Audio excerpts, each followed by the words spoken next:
Just about ready to get started. I just want to, I don't think I saw him, but is Chad Mulder in the room? Chad Mulder? He gave a presentation on Thursday, and I took some of his things they mentioned in that presentation. I thought they were very good. Wow, I didn't even have to give him credit. I could have passed it all. There was one there. He was, I'm blanking on the title, but it's actually on the slide, so I won't try to not give him credit. It was funny. When I first saw the schedule, it was last day, second to last session. I bet somebody that there were going to be fewer than 10 people in the room. So I've lost the bet pretty badly. Well, the other big advantage is I got to hear the other presentations, and hopefully it made this one a little bit better. My name is Len Davidson. This presentation is RSS and widgets, how to put your law school on all these different social networking sites. For the record, since this is being recorded, today is Sunday, June 21st, 2008. This is the University of Maryland. Wow, you guys are paying attention. All right, Saturday, June 21st, 2008, University of Maryland, Baltimore, Maryland. I want to thank our host. He did a great job. Everything went very smoothly. I want to thank CALI for once again organizing a nice conference. I'm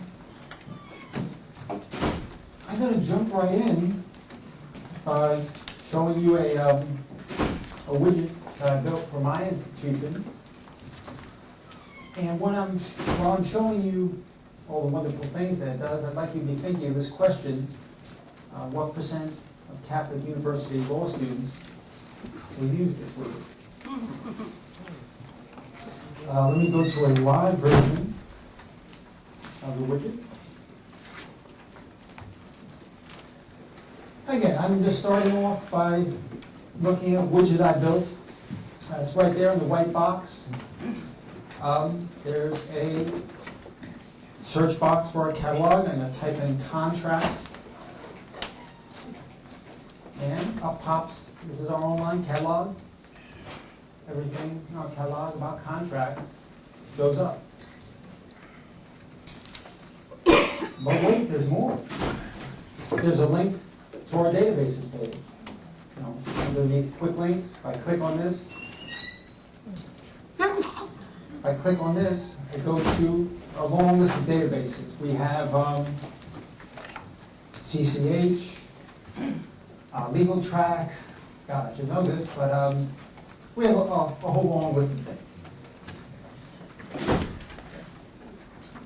We have our online catalog, databases, Ask the Librarian. If there's a student floundering, if they click on that, they can chat with somebody at the reference desk. There are links to Westlaw and Lexis.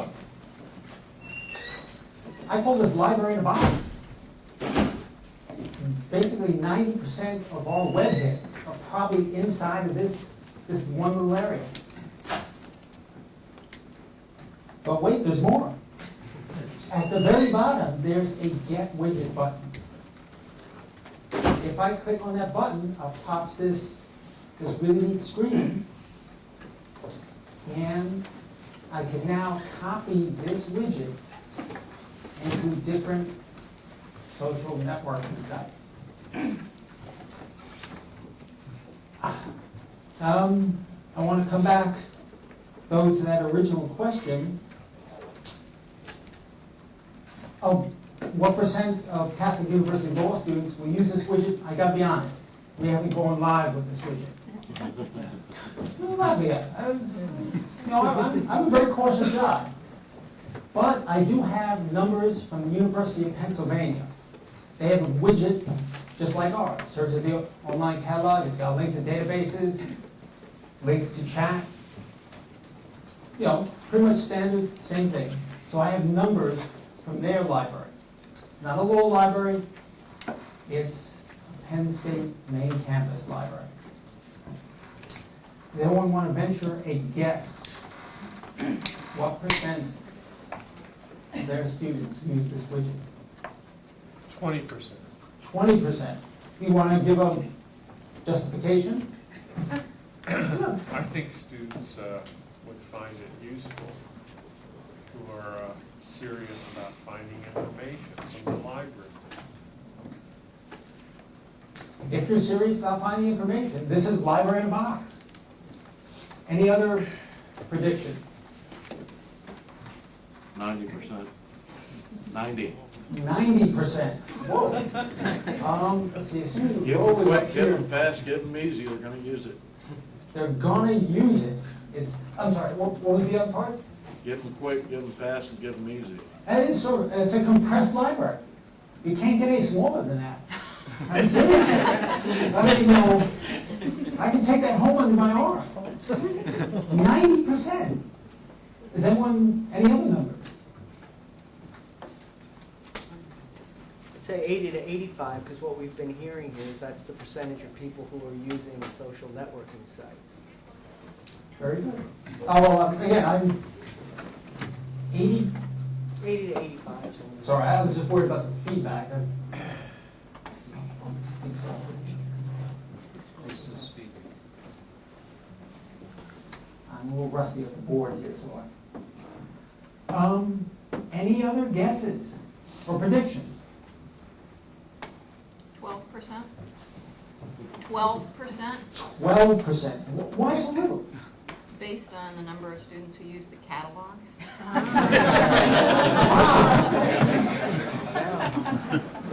How many hits, do you know off the top of your head, like how many hits your catalog gets in a No, month? I don't. Okay. I'm a webmaster at I've been a webmaster at 3 different academic libraries, so I sort of know those numbers for various institutions. But I'm sorry, you guessed 12%. This is last call for guesses. Last call.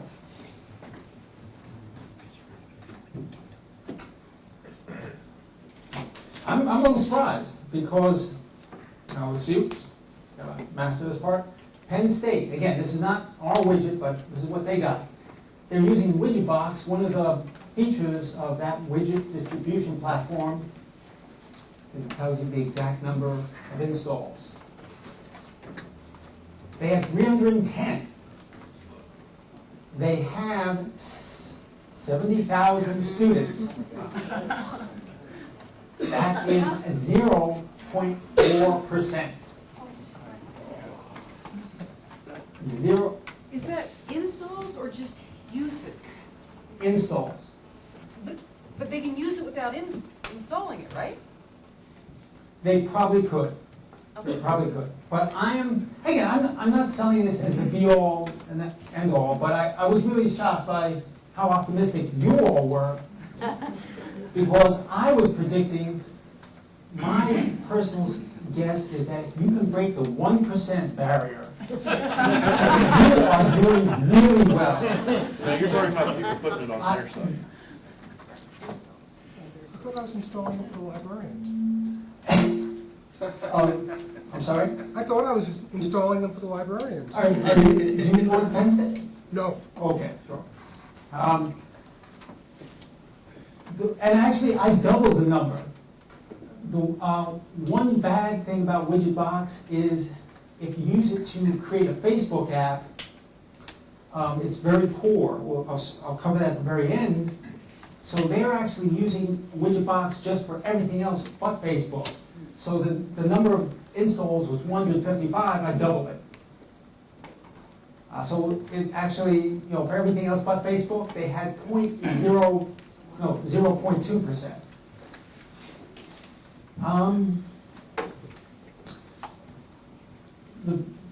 That is the biggest concept, I think, of this talk. I'm giving it away right within the first 5 minutes. Widgets are easy to build. It's very hard to get your target audience to use it. In particular, I think libraries are at a huge disadvantage. If I'm a law student on Facebook, I want things that are cool. On my profile, I don't want a library catalog. I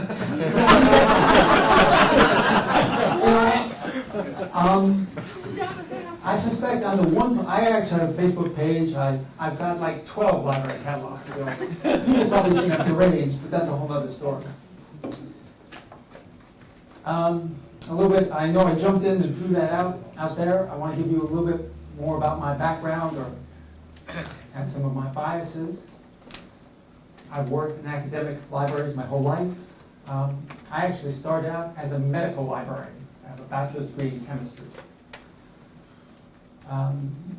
Currently, I'm the webmaster/systems librarian at Catholic University of America in Washington, D.C. I have limited law school experience. I have worked there less than 3 years. I have limited social networking experience. How many people here were present at the last presentation? Good number of you. I was sort of embarrassed just because Debbie obviously knew the social networking world very well, whereas my knowledge is very limited. And I suspect it's going to show at various points during this presentation. I'm going to give you a rough outline for the rest of this. I'm going to talk about widget definition. I'm going to give examples. I'm going to talk about Westlaw. I'm not going to talk about Lexis. They never gave me access to their widget tool. And when we talk about planning a widget, I'm going to come back to the content of that original widget. And I'd like to sort of open it up at that point and get your feedback or suggestions on how an academic institution might break the 1% barrier with a widget on a social network. Building widgets, that comes much more natural to me. I'm a webmaster. I'll talk about HTML versus Flash. I'm going to talk about widget distribution platforms. I'm going to talk about Facebook. Facebook has some additional hurdles on creating apps or widgets. Finally, hopefully we'll get to it, big picture and future trends. If you have questions at any point, please let me know.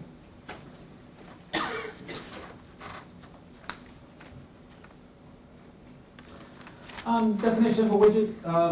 It's a portable chunk of code that can be installed, executed on a separate web-based page by an end user. People here remember the old car odometer page counters? That was a widget. You could install it all over the place, and it gave you a page count.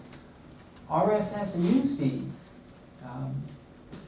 They don't seem to be very popular amongst our students. They've been around since '99. They're sort of old school, but that is a widget. You could install them and run them anywhere. And this is, I'm going to just spend a small time on RSS, but this is how I got involved with widgets. I was setting up a news feed up there on the right for our law library. And I was looking around at iGoogle at all the games, YouTube videos, searches. And I said, hey, I can create a box to search our online catalog. And I did.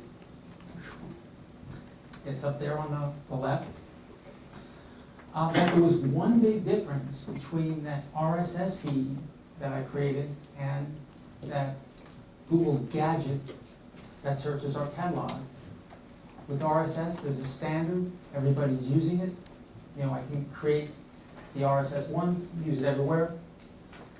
That Google gadget I created would only run on iGoogle, not on my Yahoo, NetVibes, PageFlakes. So, there's no standard. At that point, I sort of gave up. But of course, there was somebody much more entrepreneurial than I. Maybe a month later, I was at a conference, and somebody from Penn State showed their library page. You can see it up there. There's a catalog search box, and you could, it's maybe a little faint there, but there's the Get Widget button from the widget box. And if you click on that, you get that sort of magical screen that allows you to then copy this widget to other social networking sites. One thing that helped me, I got overwhelmed by all those little buttons. I did a little bit of research. I sort of classified them in 3 classes: social networking sites like Facebook, Friendster, Orkut, High5, Ning, blogging platforms, Blogger, WordPress, blah, blah. You can see it all. I just found this useful for me when I saw all those buttons.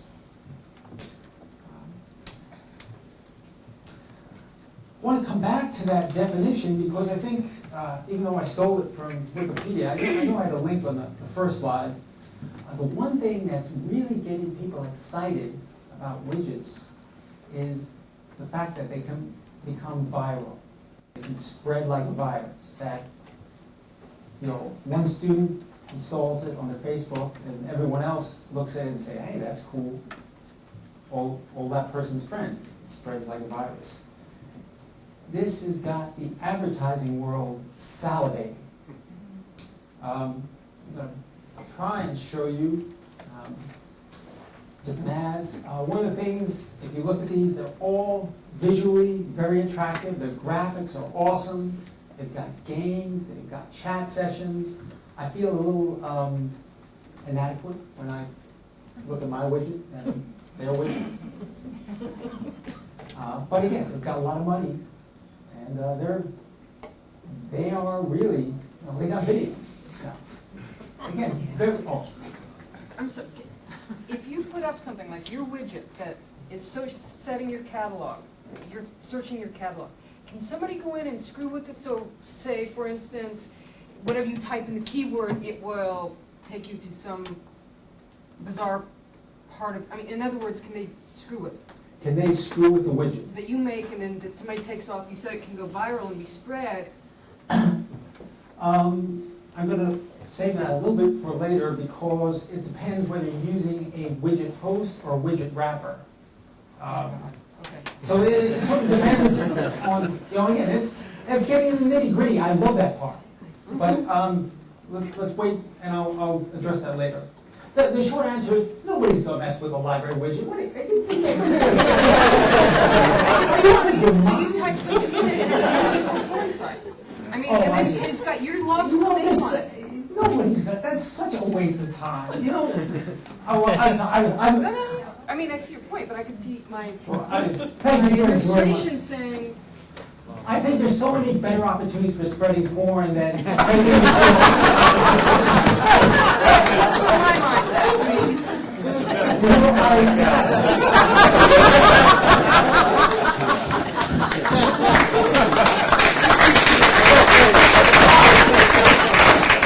Maybe that's an untapped resource. Here's how to get over 1%. When did this become How you get over the 1%? Gentlemen, in case you didn't hear the joke, can you repeat it, please? So there's how you get over 1%. Really? For the past 2 months, I've been going up to people saying, how can I break the 1% barrier? And of course, the guy said to me, have TNA on your widget. I work at Catholic University. All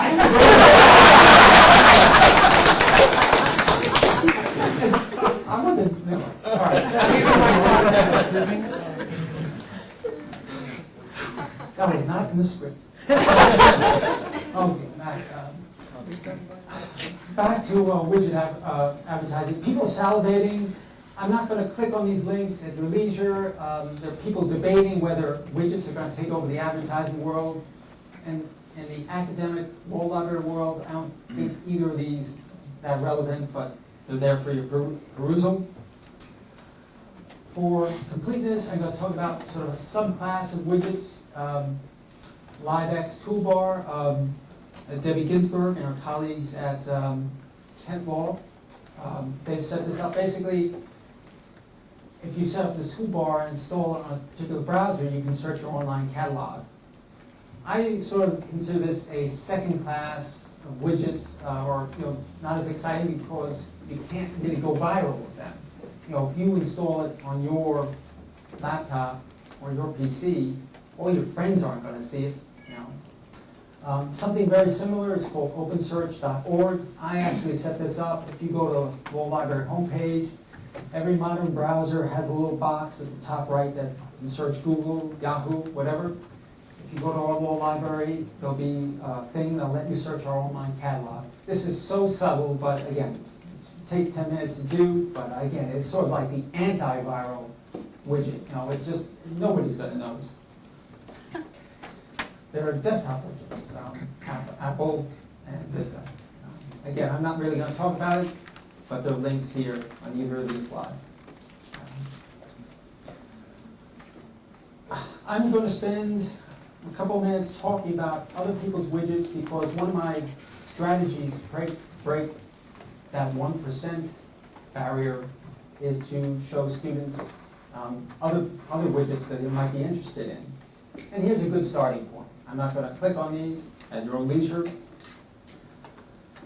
I sort of divided them up into certain classes, and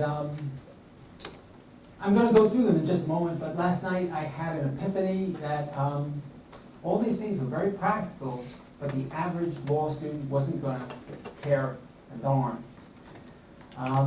But I'm going to go through them, but at the end of this I inserted a new slide last night with really cool stuff that I think you'll notice the difference.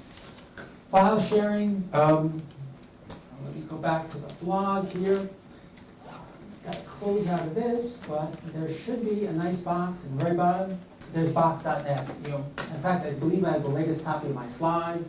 You know, you can download these things. It's basically like a little file area. You know, very neat thing. Again, all four of these do the same exact thing. If your library does not have a chat widget so that people can talk to their reference librarians, you're missing the boat. Google Talk, Nebo, two examples. The third link is a list of 10 or 15 other chat widgets. I certainly recommend you start playing with them. Language translators. Let's see if I can actually bring this up. I believe now, on the box, it's I go here, I can say translate to French, and click on go. And again, one side you have French, one side you have English. Oh, cool stuff. Close that up. And again, there were a couple of different translators. You can play with them all. I know I'm sort of racing through these. It's more for reference than anything else. Calendars. 30boxes.com, Google Calendar, Yahoo. Pretty self-explanatory.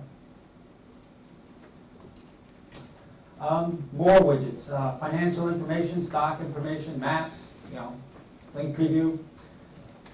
All the stuff I showed previously, I think, you know, again, for the average person, they're all right, but I think the average law student would just yawn. Chad Mulder gave a talk on Thursday where the magic happens, and he talked about this website, Mag2. If I have a digital camera right now and took a series of 5 or 6 photographs around the room and uploaded it to Mag2, it would stitch all the photographs together and create a panorama. And you could zoom or go up and down, and I was floored. I got really excited. In fact, I didn't bring a computer, but I went back and I found a computer just to look at the website. Let's see, I should be able to bring it up. Now that's something that I think has a much better wow factor than any of the other things I just showed you. Whoa! And those soundtrack as well. All right. But again, you can see that it's really, I can do a pan, I guess. All right, well, it's music. He also covered something called PicLens, a 3D viewer. Basically, something out of the iPhone thing. It actually works on Windows. I'm not going to try and bring it up, but I did want to acknowledge that he had some really neat things. And I think one of the things I struggle with, I've been an academic librarian for a long time. I am not, I'm very far removed to what it's like to be a 20-something-year-old law student, and I'm struggling with that.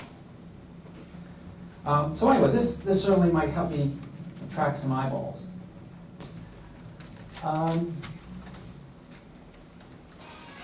the previous, where I went over all those other widgets and that cool stuff, is I think the one tried and true method for attracting users to your widget would be to surround it with stuff that had a wow factor. So I pretty much covered that. This stuff, the average student probably would yawn at, but I think some of your faculty members may be very interested in. If I was on a law faculty and I was a specialist on environmental law, this tool from Westlaw would allow me to create a widget right on my blog. If I had a blog about environmental law, and I could have a search box that searched just environmental law topics. I could have a widget from Westlaw that said, show me all articles in the New York Times about environmental law. I'm going to show you, hopefully, some of the examples like that. And here is a search box. There's a big blank open space. I don't know why that's coming up. That's just a thing. But if this will search law reviews. If I type in contracts, oops, press enter, or click on search, it's going to ask me to authenticate. Again, but if I type in, if I type in my Westlaw stuff, it'll go right to it. I'm feeling a little lazy. You'll have to trust me on this one. Scrolling further down, this is a Westlaw single source monitor. It's basically what I talked about before. Everything from the New York Times about set to environmental law, but you can change it. And if I click on any of the headlines here, again, go to Westlaw, I'll be asked to validate. Any questions at this point? Not a question, but a comment. As I think about the social network phenomenon, it seems to me what you want to do is attract users. What you do is you give the library search feature, and then when they're done searching, you pop up a list of everything you search for and say, which of these do you want to share with your friends? And they can only see what is shared by going back to your widget. I think that'd be hard to do, but that certainly sounds neat. So to sum it up, So it's a social sharing of the books you search for in the library. Social Sharing of your library search. Social sharing of your library search. That sounds like a great idea. I'm sort of stumped at how to implement it, so I'm going to just go on. But again, I get hung up on those things. Anybody else? The last thing, again, there were three things. This is sort of a more detailed drill down. You can type in specific search terms, person's name, case name. I believe I was searching for IP and patent names. I'm going to quickly try to go through sort of a walkthrough of all those widgets. Those Westlaw widgets are created at watch.westlaw.com. Anybody who has a valid Westlaw account can access this. This is the log on page. This is actually a flash thingy, so it should start to play. A moment, you got to click on there. There's my validation. And on the next screen, it takes a little bit. When you log in, it'll be totally blank here. I've created a couple of widgets.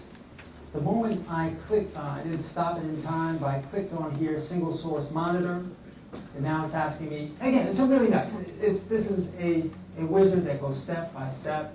I'm pretty much going to stop this in a moment. If you really want to see this in depth, I recommend you go back to your Westlaw rep, and that person will inundate you with training materials, and they'll tell you all the great things. But I was really sort of impressed by this, but I don't think the reference staff at my institution know about it or that up to date on it, and I don't think our faculty know about it. It's really meant for law firms. I heard about it just sort of in a roundabout way. You notice if you try to log in, you get that law firm login page where you have to enter a client name. So they're not really gearing it towards law schools, but it's a great resource, I think. And I think the thing with the law schools is that there are other non-branded places we might build a widget to? So that, Without limiting it to Westlaw. Westlaw or Lexis, I- coding or free select. Gotcha. I'm going to try to summarize. The first person mentioned that this is more geared towards law firms, correct? Mm-hmm.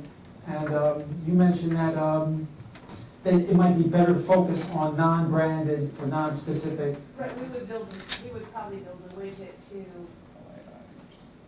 yeah, exactly, just to some non-Lexis or Westlaw. Sure. That's okay. I forgot this thing is just carrying on. Now I'm copying that HTML code for that thing from Westlaw Watch. Again, I wanted to show something from Lexis, and I really should have thought of something, done something for Hein Online or some alternatives as well. But how about for the next presentation? I'll quit now on ahead. Anyway, I'm going to put this out of its misery, or at least hide it.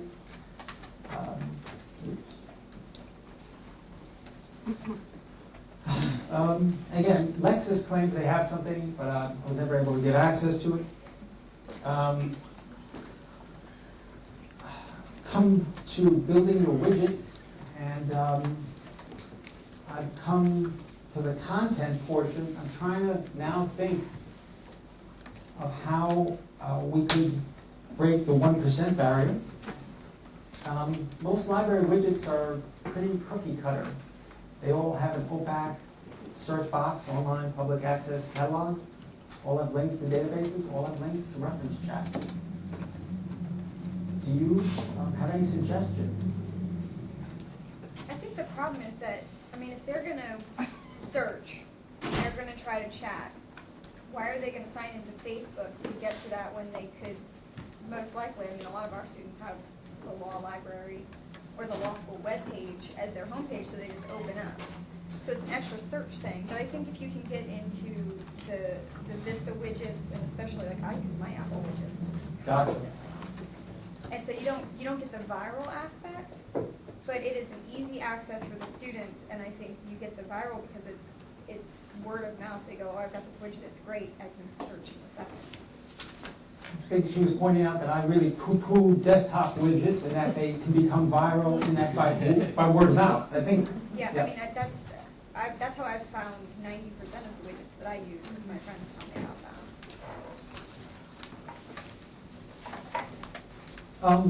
What widgets, can you give me an example of one or two widgets that you're... I mean, I've got... Would you use a library, do you think your students would use an Apple... If they don't have to go to another page, if it is right there, absolutely. Especially if they are looking for something on Westlaw and there's a quick link on that. Because it's easy, it's accessible, and they don't have to create it. They just have to post the widget instead of, creating a shortcut on your desktop. I'm a little dubious, but again, I'm a curmudgeon. I think the answer to what you're talking about would really be more like a plug-in for Firefox. Because if they're using the browser, they can just search the catalog directly from the browser. I actually hate desktop widgets. I had them on my PC. I got rid of them because they were either in the way or I couldn't get to them because I had stuff to do. Most law students have them. Most law students have desktop widgets. That I've seen. I mean, out of our 200, most of them have them. Well, Just to follow up on what I said earlier, I think the key is you gotta harness the social aspect of it. There's a vanity element in a social network, right? I'm cool because I did this, and this. I'm cool because I looked at these books in their library, and if you could create a widget that said, see what so-and-so's been looking at the library, and then you're going somewhere that social network users care about. It has to have an element of privacy, obviously, but if you give them the choice of what to show, or granularity in who they show it to, then I think you're going to get your little widget spread. To sum up, you mentioned focusing on social networking, sort of vanity, or that you got to harness the vanity element. Harness the vanity element. Any other suggestions? Just to follow up on her comments and his comments about the desktop widgets. I only have about 425 students right now, and I've noticed that all of our Windows users, Vista users with the desktop widgets, basically get rid of them immediately. But with our Mac users, which, as we all know from what we've learned at this conference, that numbers are growing exponentially there, it's almost like a pride thing with them. They all sit around with their new MacBook Airs, their MacBook Pros, and you know, my new 17-inch panel, look how many dashboard widgets I have. And I have, you know, Icon has Cheeseburger and Facebook and my hockey scores and my this and my that. And so they're going to install it whether they use it or not, but there you go. Well, and I think too, with Mac, you can make it go away, whereas on the PC part of it too, Exactly. is they can't, it's always there. So especially if you're the person that loves to plaster your files on your desktop, but the Mac widget, you can just... To sum up, it sounds like the Mac people really are much more enthusiastic about widgety.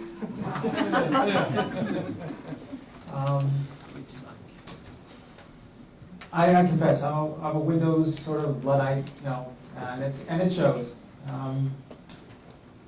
That's probably, well, I've certainly been seeing more and more Macs, and after this I'll probably look, and hopefully it's really easy to create, transform this widget from HTML to a Mac desktop. You know, if it's easy, I'll certainly do it. Yeah, and see, that's what I don't know. I've never tried to create a widget. I just Well, I've written my like to own, and download. it's not hard to write your own widget. Desktop widgets? Yes. Gotcha. I wrote my own, and then got rid of it. Wow, that's cannibalism. Anyway, Yeah.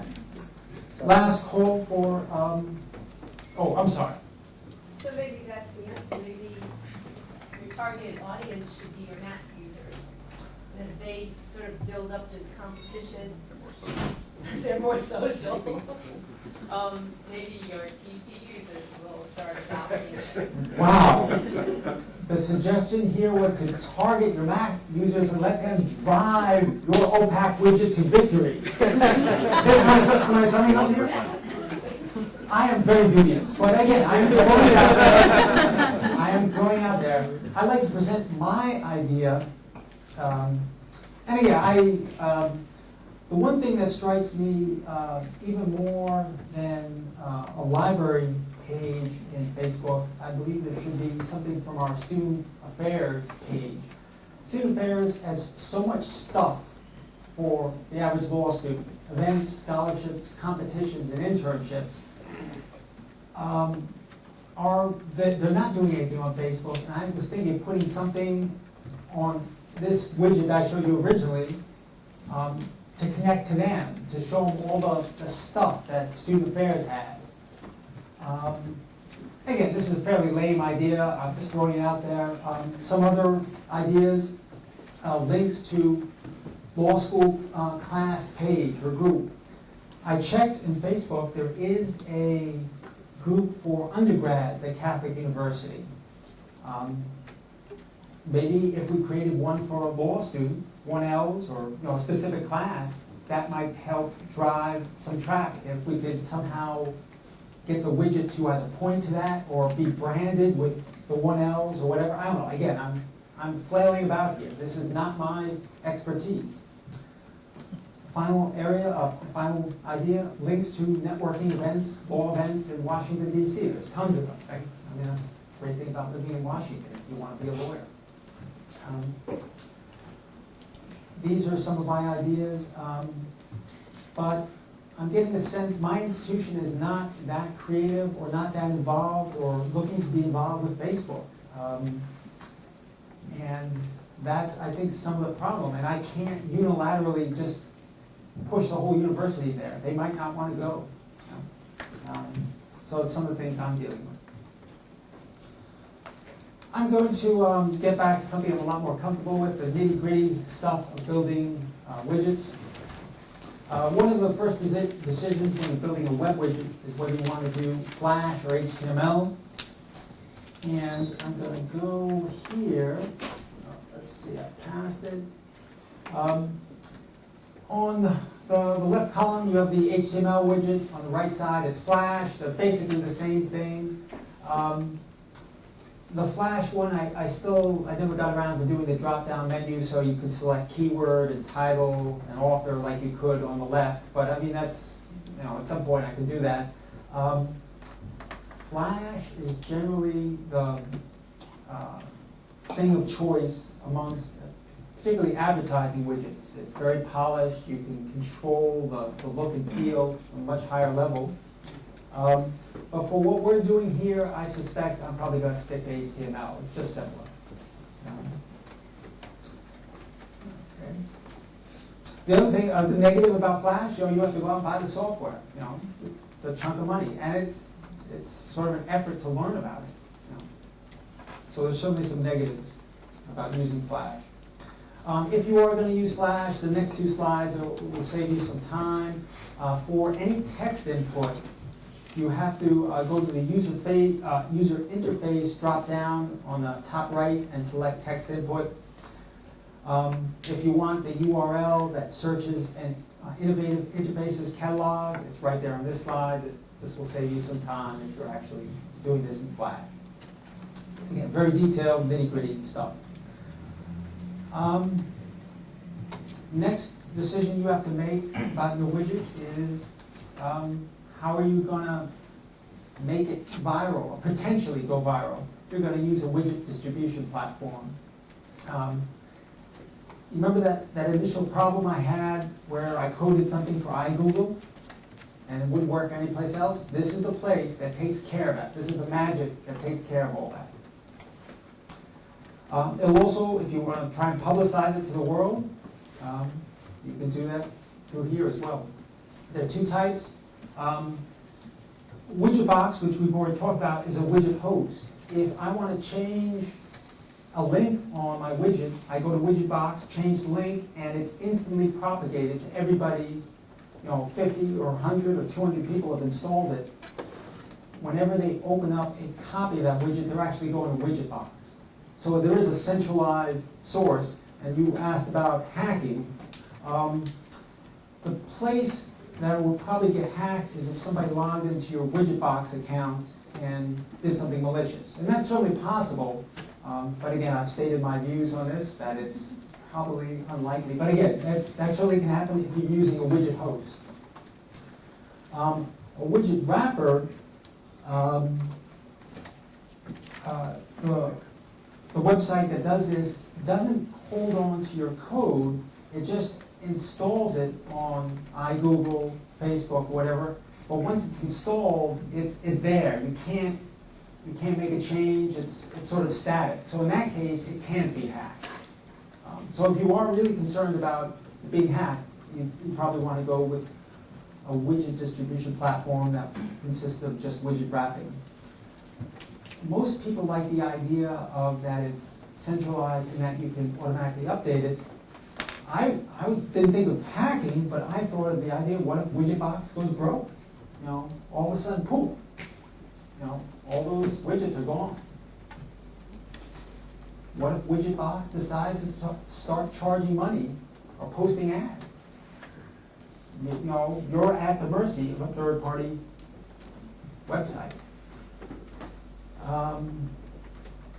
These are certainly some concerns. I'm sort of jumping into this, but there are some issues here. Any questions at this point?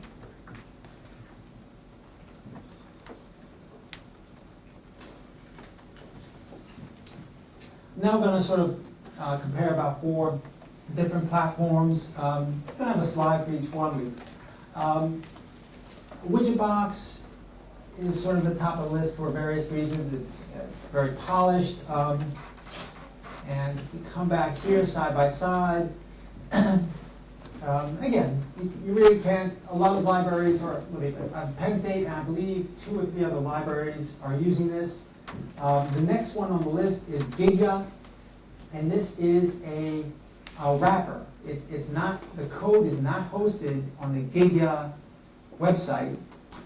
You notice on the right, the Flash is grayed out. One of the things I noticed with Flash is that some of these distribution platforms sort of tinker with the Flash. And I don't know if this is my issue or their issue. Let's start from the top. There's Widgetbox, Gigya.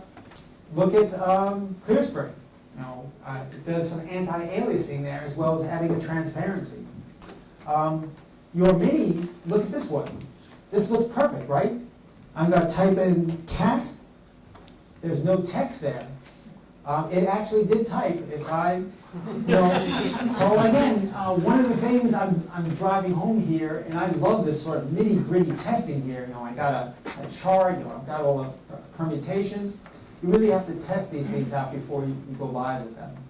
Well, one of the sad things is that your minis look at this cool interface. If I click on this, look at that, flip over just like an iPhone. I know that would have a bit of a wow factor. I'm going to try to fix the invisible text syndrome, but again, it is a problem. Any questions at this point?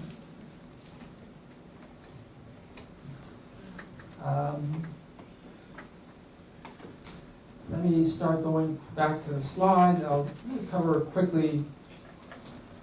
Whoops, I think I went back the wrong direction.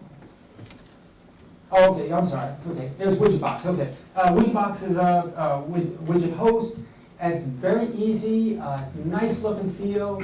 The one really downside is if you use it to install a Facebook app, it is very poor.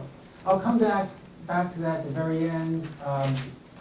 What Penn State is doing, and I think we're probably going to do as well, is use Widgetbox for everything else but Facebook, and then build a separate Facebook page. Gigya, it's a widget wrapper. It's a little bit low-key. As a good Facebook app, I had a bit of trouble setting it up. It gave me a headache, but in the end, I beat it into submission. ClearSpring does hosting and wrapping. The wrapping has a 2,000 character limit. Easy to set up and modify. I sort of have a big bias against this. You saw the flash under ClearSpring. It was fuzzy, so that sort of gave a big negative to me. Finally, Your Minis. I like this one a lot, but it had the invisible text, so that at this point I'm sort of ignoring it. I have a class of websites called Widget Creators. Assembly.com got a bit of buzz on some blogs. It talks about now allowing you to connect to some Google Gadget APIs. For example, if you wanted to map something. The thing I thought of off the top of my head, I believe in WorldCat, you can type in a zip code and it'll tell you how close, what copies are held at libraries near a certain zip code. There might be a way coming up with some connection to Google Maps and mapping that data out. Someone may have already done that already, but that's my idea. Sproutbuilder.com. I believe I have an example of this. Sprout Builder produces Flash, for free. There's the widget box, and it's coming up here in a moment. So if you didn't want to go out and buy Flash, this would allow you to create Flash presentations. It's actually pretty nice. The one knock against it is that it won't let me generate a text input box. I can have links, I can have drop-down menus, but for my online catalog, I need to get user text. And this website, doesn't allow for that. I'm hoping maybe that'll change, but at this point, that's its one huge drawback.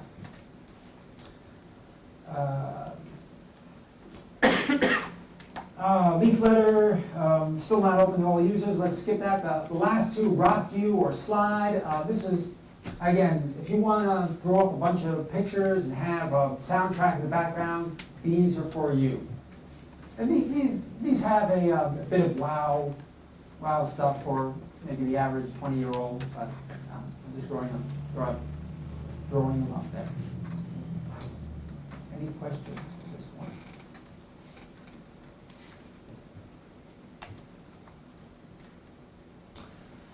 I'm going to skip this. I'm sort of running out of gas here. I'm winding down here.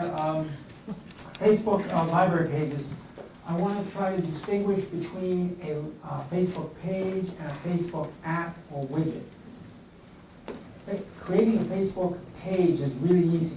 You know, it's pretty much a static web page. You know, you set it up on your system. If you click on the link to create Facebook page, you know, it'll start you through the wizard to do that. It's going to ask me to log in. I guess I should log in so I can show this.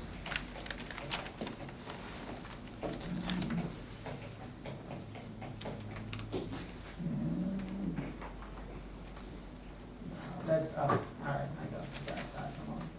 Anyway, one of the things I found very interesting, I got a lot of links to these pages from an article about Facebook by Jennifer Behrens in the AA/LL Spectrum.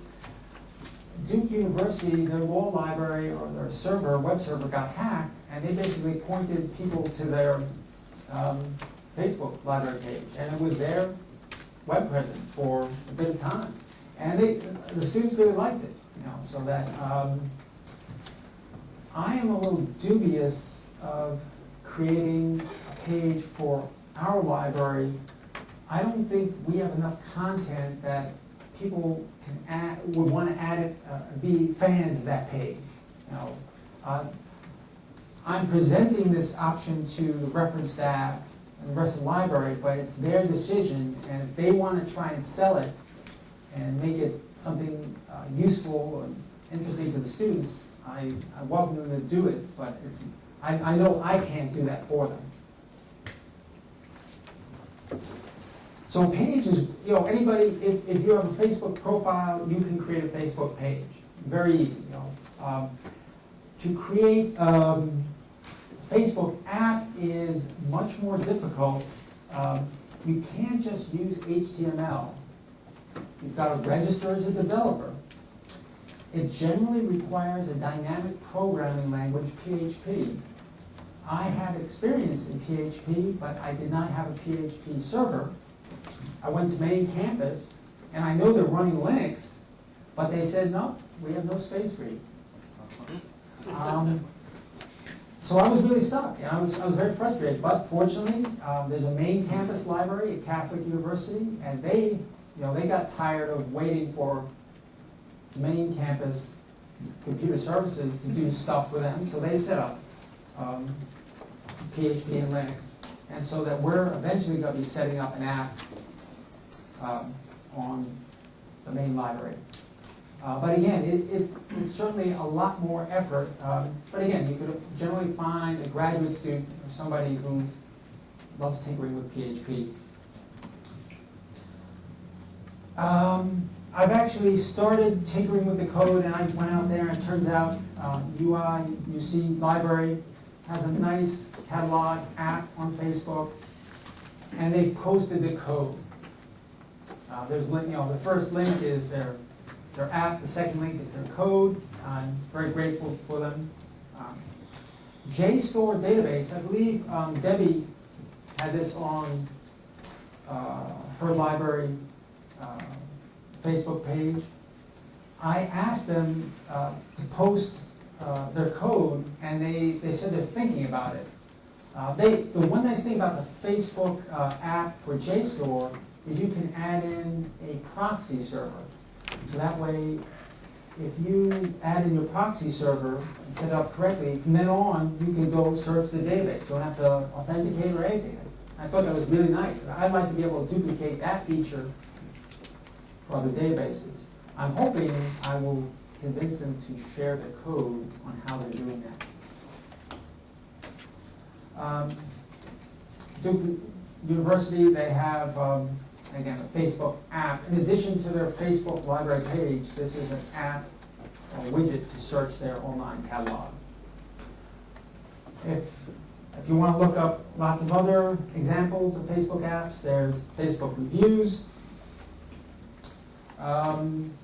There are links for building your own. Again, my personal style is to grab somebody else's code and sort of tinker with it. But again, if you want to look at the complete step-by-step guide, certainly it's out there. Any questions at this point?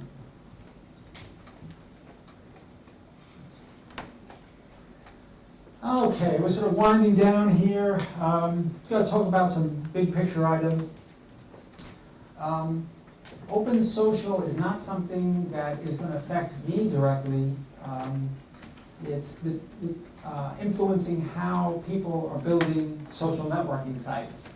It's Google's way of sort of laying down some standards for the social networking world. Something that's closer at my level, at webmaster level, is Friend Connect. This allows small little websites to get some sort of social features on their website. Again, I'm not doing a good. Let me see if I can click on some of these things and open them up. I suggest you go back and play with these things. Friend Connect is not open to all people. You have to sign up, and they'll get back to you and anoint you and tell you whether you're as only Google can do. And I applied like 3 weeks ago, and I guess I didn't make the cut. Rejected by Google. What's this thing called again? I can't believe it. Google Friend Connect. Don't laugh. It hurt. Anyway,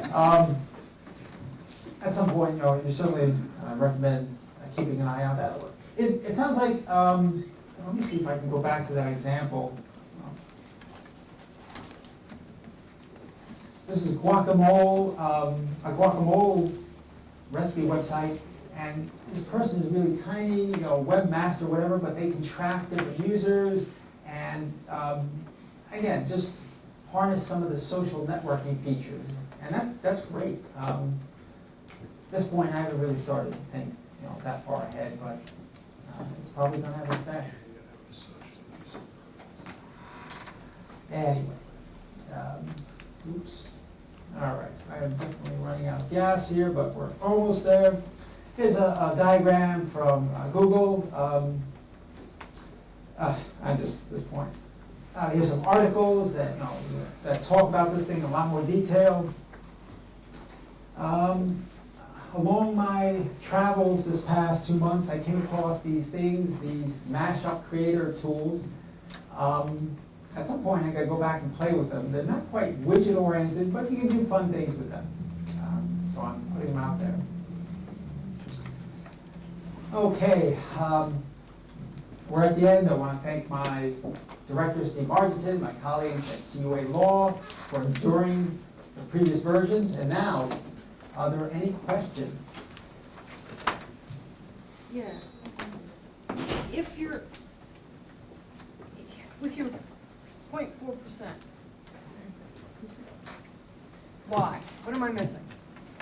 Why go this way?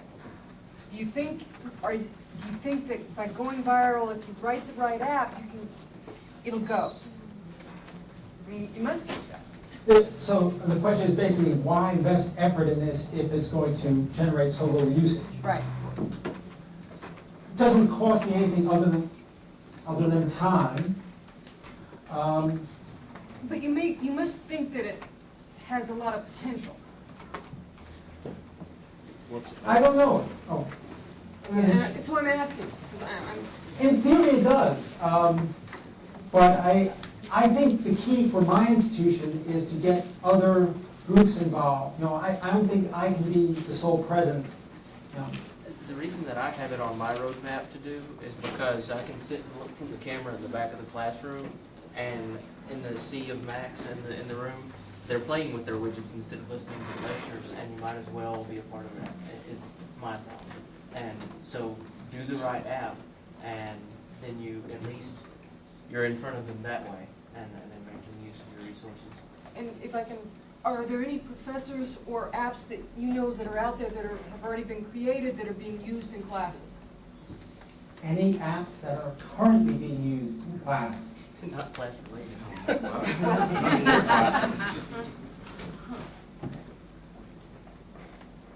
Sounds like that's a deafening no. So the payoff is basically name recognition? you're asking me if the payoff is name recognition. Well, I'm trying to figure out, if we're trying to get these people to put these on their social networking, what is going to be our payoff for designing, building, updating? I missed the very end of it. Designing, building, and updating? I mean, because if we create something, somebody else in the organization is going to say, well, I want the colors to be blue or green. I know that can be a problem. At my institution, I know I can get away with it, so that's not an issue for me. You know, the way I see it, we've got this sort of idea, I think, that everything has to have this return on investment right away, and it's something we calculate. Part of the appeal I see to widgets like these and all the different kinds of ones you discussed is it starts to get us thinking about all the different kinds of technologies we've got out there, especially technologies that have already done work for us. Here, we could program this in PHP, or we could take what someone else did and reprogram it. And then maybe the particular widget we see right away isn't going to be, the thing that 2% of our users do. But then 6 months from now, we may find the widget that does sell itself to the students quite easily, and we're able to use it and implement it and modify it because we already have experience with previous widgets. This is sort of a ground floor thing, and we're just getting started, and we're going to have the just getting started pains associated with this. Can you hear me now? Please. I built a widget for our faculty has a blog that just reports on news of what they're doing, where they've been quoted and so forth. I built a widget for that, and it has been downloaded quite a number of times. And it just takes a few minutes to build a widget with a news feed in it, and then there it is. What does this widget do? They have a blog, and I got their RSS feed in my widget, so it has all the headlines from their blog. And so they can put it on their websites and so forth, or their Facebook pages. And it's been downloaded a lot. So. Widget box, it's great. There you go. Ringing endorsement. I'm going to sort of declare this over unless anybody really wants to sit and listen. You're certainly welcome to come up and chat and contact me.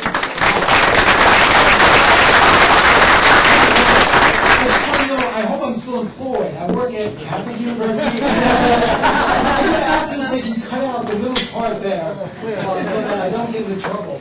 Anyway, thank you very, very much for coming.